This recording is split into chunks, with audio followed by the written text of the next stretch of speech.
Hello everyone, this is Rupali. आप सभी का स्वागत है एस्पायरिंग टीचर्स में। So very good evening to all of you. सभी को वेरी गुड इवनिंग। सभी चीज़ें क्लियर हैं तो एक बारी कमेंट्स में बताएंगे कि यस मैम क्लियर है। देखिए, इस सेशन के अंदर हम लोग यहाँ से सर्व शिक्षा अभियान, जो कि आप लोगों का कॉन्टेम्प्रेरी इंडियन एजुकेशन की क्लास नंबर 10 है ये आपका, और आज का टॉपिक रहेगा सर्व शिक्षा अभियान, राइट। और आप लोगों को सभी चीज़ें क्लियर हैं तो एक बारी कमेंट्स में बताएंगे कि yes ma'am everything is clear. Contemporary Indian education का ये आप लोगों का क्लास नंबर 10 है। इसका अलग से प्लेलिस्ट आप लोगों की बना दी गई है, आप उसको ज़रूर देखें, राइट। बीएड फर्स्ट ईयर का सेकंड सब्जेक्ट आपका चल रहा है। जो भी स्टूडेंट यहाँ पे कनेक्ट हो चुके हैं, क्लास को जल्दी से शेयर कर देंगे एंड फटाफट से लाइक करेंगे। मेरे साथ कमेंट्स के अंदर बने रहा करो, पता चलता रहे कि आपको कितना क्लियर हो रहा है कितना नहीं। इससे पहले आप लोगों की जो भी सेशंस दिए हैं शॉर्ट सेशन, राइट, तो उसको आप लोग ज़रूर देखें। आपकी प्लेलिस्ट बनी हुई है, जो जो मुझे लग रहा है वो आप लोगों का मैं यहाँ पे कवर अप करा रही हूँ, राइट। एप्लीकेशन पे क्लासेस मैं कल या परसों से लाइव स्टार्ट कर रही हूँ, तो आप लोग उसके अंदर देख लेना, स्केड्यूल हो जाएगा। ओके, सेकेंड ईयर की क्लास इसके बाद लूँगी मैं। अभी हम लोग फर्स्ट ईयर का समझ लेते हैं। छोटा सा टॉपिक है SSA। इसके ऊपर आप लोगों का शॉर्ट नोट आ जाता है 4 मार्क्स का, 4 नंबर का शॉर्ट नोट आ जाता है। अब ध्यान से समझिएगा, क्लास क्लियर है। क्लास को सभी स्टूडेंट्स अपने फ्रेंड्स के साथ शेयर करेंगे, राइट। चलिए समझते हैं। बाकी आप लोगों को फर्स्ट ईयर के बैच के बारे में सभी को पता है। फर्स्ट ईयर बैच के बारे में आप सभी को पता है। जो भी स्टूडेंट इंटरेस्टेड हो पेड क्लासेस के लिए, तो वो इस नंबर पे व्हाट्सएप करके अपना एनरोलमेंट करा सकता है। चलिए देखो, क्वेश्चन किस तरीके से आता है। या तो डायरेक्टली आपसे शॉर्ट नोट पूछा जाएगा कि सर्व शिक्षा अभियान क्या है, उसको आप लोग एक्सप्लेन कर दो। उसके एम्स एंड प्रोग्राम्स क्या है उसको बता दो। तो यहाँ से या फिर लिखा हुआ यहाँ पे write a short note on Sarva Shiksha Abhiyan. Simple question है आपका, अब ध्यान से समझिएंगे। देखिए, सर्व शिक्षा अभियान को आपको लिखना कैसे, आप सभी को भी पता है कि ये कब आया। भारतीय संविधान द्वारा भारत में समानता पर आधारित ऐसे समाज की स्थापना की बात कही गई कि जिसमें सबको सामाजिक न्याय मीन सोशल जस्टिस अवेलेबल हो। इस लक्ष्य की प्राप्ति के लिए संविधान में अनेक प्रावधान किए गए। प्राथमिक शिक्षा का सार्वभौमिकरण इनमें से एक है। प्राथमिक शिक्षा मतलब जो प्राइमरी एजुकेशन है, उसका यूनिवर्सलाइजेशन होना, कि सभी को वो एजुकेशन मिल सके। सर्व शिक्षा, सभी बच्चे पढ़ेंगे तो ही हमारा देश आगे बढ़ेगा। तो हम लोग ये प्राथमिक एजुकेशन की बात की गई थी। संविधान में बिल्कुल यहाँ से क्लियर कहा गया है कि जो राज्य संविधान लागू होने के 10 वर्ष के भीतर सभी बच्चों को, जब तक वे 14 वर्ष की आयु पूरी नहीं कर लेते हैं, हम उनको निःशुल्क और अनिवार्य शिक्षा देंगे, जो कि राइट टू एजुकेशन उनका एक्ट बन गया था 2009 के अंदर। ये आप सभी को पता है कि ये आपका इम्प्लीमेंट हुआ था, और इसको लागू कब किया गया आपका 2010 के अंदर उसका, जिसमें आपका 6 to 14 ईयर्स की एज के बच्चों को हम फ्री एजुकेशन प्रोवाइड करेंगे। क्लियर हुआ? ये तो आप सभी को पता है, आप सभी ने पढ़ रखा है। ये थोड़ा सा और जूम कर दूं, अब क्लियर है?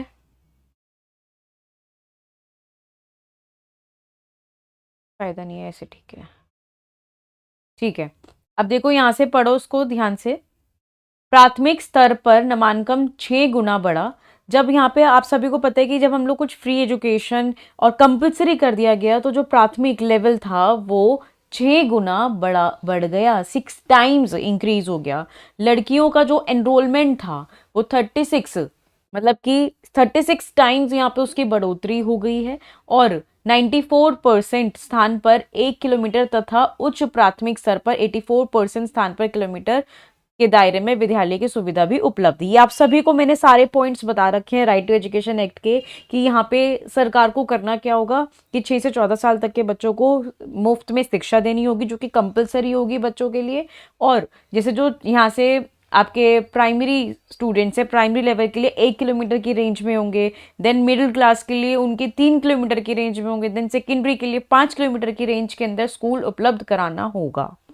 इन सब सुविधाओं के बावजूद 6 से 14 आयु वर्ग के 20 करोड़ बच्चों में से 5.9 करोड़ जो स्टूडेंट्स हैं, वो बच्चे स्कूल नहीं जा रहे हैं। और इनमें से 3.5 करोड़ लड़कियां तथा 2.5 करोड़ लड़के हैं। ये आपको पूरा डेटा, इसको एनालिसिस किया गया।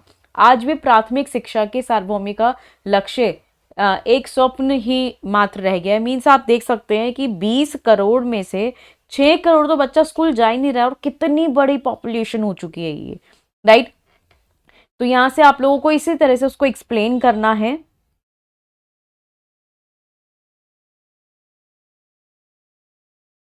अर्चना, मेरी साइड से क्लियर है, आई गेस आपको क्वालिटी इंक्रीज कर लो यहां से वीडियो की, मेरी साइड से एकदम बिल्कुल क्लियर विजिबल है। सर्व शिक्षा अभियान क्या है, जिसमें 6 से 14 वर्ग के बच्चों को यहाँ से प्राथमिक शिक्षा प्रदान की जाएगी। हम लोग सर्व मतलब पूरे की ही बात कर रहे थे, अपने राज्य की, अपने पूरे नेशन की बात कर रहे थे, राइट। अब इसके ऑब्जेक्टिव्स पर आ जाते हैं। इस अभियान में इसके उद्देश्य क्या क्या बताए गए।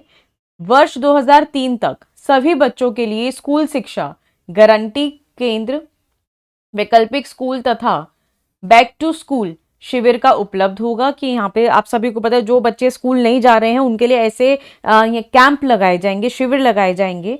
वर्ष 2000 तक 7 तक सभी बच्चे 5 वर्ष की प्राथमिक शिक्षा पूरी कर लें। 2010 तक सभी बच्चे 8 वर्ष की स्कूली शिक्षा पूरी कर लें, और 2010 तक सभी बच्चों को विद्यालयों में बनाए रखना। ठीक है। सामाजिक न्याय व समानता में संवैधानिक लक्ष्य को प्राप्त करना है, और आपकी गुणात्मक प्राथमिक शिक्षा उपलब्ध करानी है। तो सिंपल सिंपल से इसके ऑब्जेक्टिव थे कि देखो इसमें ईयर बता दिए गए कि यहाँ पे 2003 में ऐसे हम लोग बैक टू स्कूल शिविर लगाएंगे, मीन्स की कैंप लगाएंगे। 2007 तक बच्चे अपनी 5वीं क्लास तक उसको प्राथमिक शिक्षा पूरी कर लें, 10 तक वो 8वीं वर्ष तक शिक्षा पूरी कर लें, और 2010 तक सभी बच्चों को विद्यालयों में बनाए रखना है, राइट। समझ में आ गया, क्लियर हो रहा है ये पॉइंट, क्लियर हो गया ये पॉइंट। अब देखो इसके अंदर यहाँ पे और मेन प्रोग्राम, इस जो सर्व शिक्षा अभियान था, इसके सर्व शिक्षा अभियान का कार्यक्रम की मुख्य नीतियां क्या थी। पहला, आप लोगों का बोला गया जो सर्व शिक्षा अभियान है उसके भाग के रूप में केंद्र व राज्य सरकार प्राथमिक शिक्षा प्रदान की क्षमता को सुधारने का प्रयास करेगी। एक कोशिश रहेगी कि जो आपकी प्राथमिक शिक्षा है, प्राइमरी एजुकेशन है, उसके अंदर इम्प्रूवमेंट हो सके, प्राइमरी एजुकेशन के अंदर इम्प्रूवमेंट कराना। क्लियर। जिसमें कि मूल्यांकन को ढंग से देखना, जो बच्चे की दिशा है उसको दिखाना, निरंतर वित्तीय पोषण करना। सर्व शिक्षा अभियान के लिए इसका निरंतर वित्तीय पोषण आवश्यक है। इसके लिए केंद्र व राज्य सरकार के बीच वित्तीय सहभागिता अपेक्षित है। सामुदायिक, आप लोगों को इसमें बताया गया कि जो ये कार्यक्रम है आपका, इसके अंदर एक सेंट्रलाइज्ड होगा। सेंट्रलाइज्ड कैसे होगा कि एक ग्रुप बनाया जाएगा जो कि जरूरी होगा। इसमें कहा गया है कि जो महिला समूह है, ग्राम शिक्षा समिति के सदस्यों व पंचायती राज संस्थान सदस्यों को शामिल करके इस कार्यक्रम को बढ़ाया जाएगा। जब हम लोग कोई भी काम समूह में करते हैं तो वो चीज आगे ग्रुप में आगे बढ़ती है ना। तो ये सामुदायिक था जिसमें यहाँ पे महिला का, ग्राम शिक्षा का, पंचायती राज का, सबका मिक्सचर लेकर उस कार्यक्रम को आगे बढ़ाया गया। बालिका शिक्षा, लड़कियों को, विशेषकर अनुसूचित जाति और जनजाति की लड़कियों की शिक्षा इस अभियान में महत्वपूर्ण लक्ष्य होगा। क्योंकि पहले होता क्या था और आज भी यहाँ पे होता क्या, अगर हम लोग विलेज की बात करें तो वहाँ पे जो भी पेरेंट्स होते हैं वो लड़कियों को स्कूल नहीं भेजते हैं, है ना। तो उनके लिए ज़्यादा ज़रूरी था कि वो लड़कियों पर ज़्यादा ध्यान दिया जाए, लड़कियों को भी ध्यान से स्कूल भेजा जाए, चाहे वो किसी भी जाति की क्यों ना हो।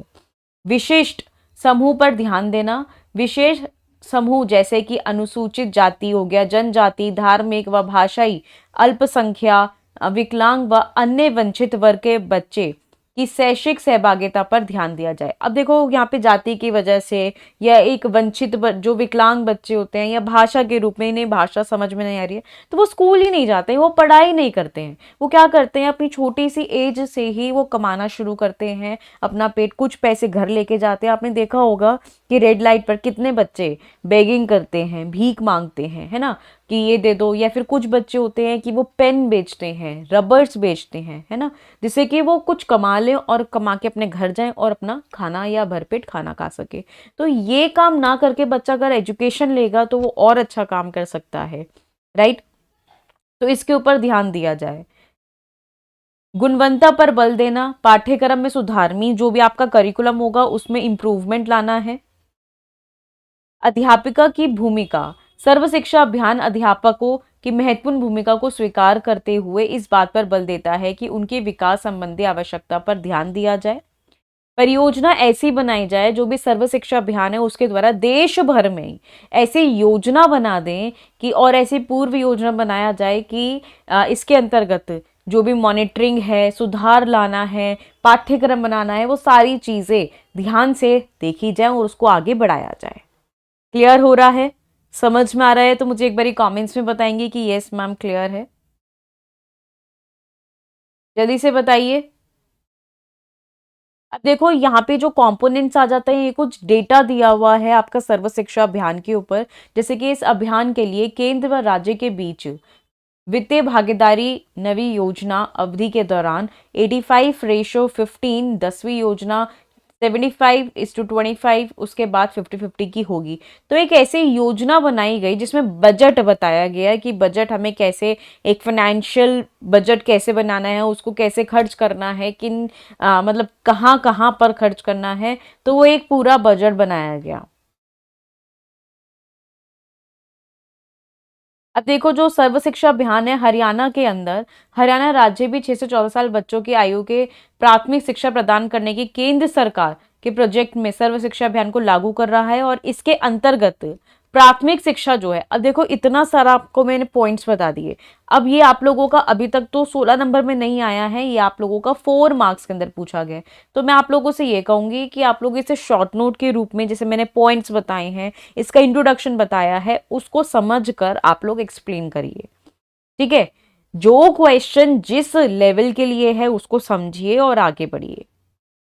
अध्यापक को प्रशिक्षित किया जा रहा है कि कार्यालय आयोजित की जा रही है।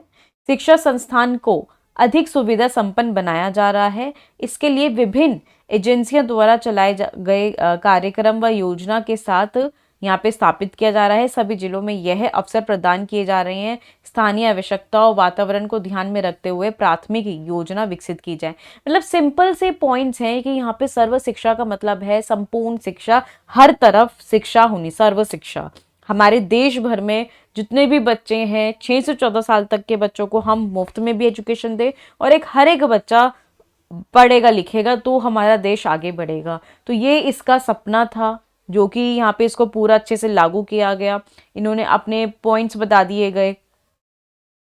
ठीक, अब उसके बाद फिर नेक्स्ट टॉपिक आ जाता है। तो ये सर्व शिक्षा आप लोगों को समझ में आया, इसके ऑब्जेक्टिव्स क्या थे कि यहाँ पे बच्चों को एक कैंप लगाया जाए और उनकी इतने साल तक की वो बच्चों की एजुकेशन कंप्लीट हो जानी चाहिए। तो ये पॉइंट्स आपको क्लियर हुए तो मुझे कमेंट्स में बताओ कि यस मैम क्लियर हो गए। सिंपल पॉइंट्स हैं। अभी मैं आपको बेसिक बेसिक छोटी छोटी चीज़ें करा रही हूँ। अभी एक बारी जब आपके एग्जाम्स आएंगे उससे पहले एक मैराथन सेशन रखा जाएगा। अभी जो आप लोगों को समझ में आ रहा है उसको पढ़िए, और अपना खुद से भी जो भी स्टूडेंट सेल्फ प्रिपरेशन कर रहे हैं अपना बुक खोल के बैठिए और अपना कंटेंट पढ़िए। राइट? क्लियर हो गया? समझ में आ गया तो मुझे एक बारी कमेंट्स में बता देंगे कि यस मैम क्लियर है। बाकी तो आप लोगों का जो भी पेड क्लासेस चल रही हैं, अभी जो आपका पेड मतलब कि कोर्स है उसके अंदर मैं लाइव सेशन कंडक्ट कर दूंगी, उसको स्केड्यूल करती हूँ। तो जो भी आपके डाउट्स हैं आप वहाँ पर कंफर्म कर लीजिएगा, आपकी क्लासेस से रिलेटेड, टॉपिक से रिलेटेड जो भी डाउट्स हैं। ठीक, चलिए, thank you so much, thank you everyone.